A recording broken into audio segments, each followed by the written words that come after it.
बहुत समय पहले की बात है। एक छोटे से गांव में बूढ़ी अम्मा रहती थी। न कोई बेटा, न बहू, न पोता, बस अकेली, लेकिन मन की बहुत बड़ी।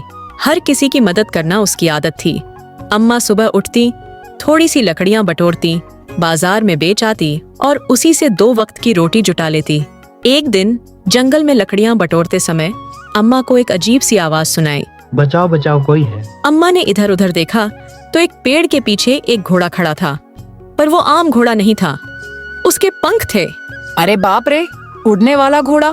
अम्मा ने आश्चर्य से कहा। घोड़े ने धीरे से कहा, मैं एक जादुई घोड़ा हूँ।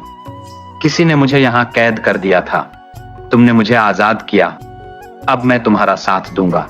अम्मा पहले तो डर गई, पर फिर बोली, ठीक है बेटा, अगर तू भूखा प्यासा नहीं तो चल मेरे साथ। उस दिन से घोड़ा अम्मा के साथ रहने लगा। गांव वालों को तो यकीन ही नहीं हुआ कि अम्मा के पास बोलने वाला घोड़ा है। कुछ ही दिनों में अम्मा का जीवन बदल गया। जादुई घोड़ा रोज उसे जंगल ले जाकर मीठे फल, शहद और औषधियां लाकर देता।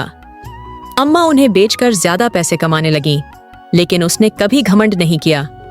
गांव का लालची जमींदार बीरबल सिंह यह सब देख रहा था। अगर वो घोड़ा मुझे मिल जाए तो मैं राजा बन जाऊं। उसने सोचा। एक रात वह अम्मा के घर चुपके से आया और घोड़े को चुराने की कोशिश की, लेकिन घोड़ा जाग गया और जोर से चिल्लाया, अम्मा, कोई मुझे चुराने आया है। अम्मा दौड़ती हुई आई और बोली, कौन है रे? अरे जमींदार, शर्म नहीं आई? बूढ़ी औरत का सहारा चुराने चले आए। घोड़ा अब मेरा है, मैं इसे राजा को दूंगा और इनाम पाऊंगा।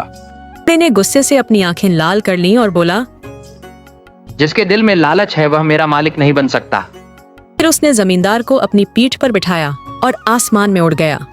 जमींदार को लेकर बहुत ऊंचाई तक गया और बोला, अब बताओ, अम्मा की ईमानदारी बड़ी या तुम्हारी लालच? जमींदार डर के मारे कांपने लगा। तो मैं अब कभी किसी गरीब का हक नहीं छीनूंगा। घोड़ा हंसा और उसे वापस जमीन पर छोड़ दिया। अगले दिन जमींदार ने गांव में सबके सामने माफी मांगी और कर दो अम्मा, तुम सच में महान हो। बेटा, सच्चाई और दया ही असली दौलत है। से गांव में कभी कोई भूखा नहीं सोया। अम्मा और उसका जादुई घोड़ा सबकी मदद करते रहे।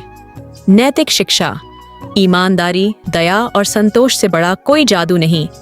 लालच करने वाला हमेशा पछताता है, जबकि नेक दिल इंसान को खुद भगवान भी मदद करते हैं।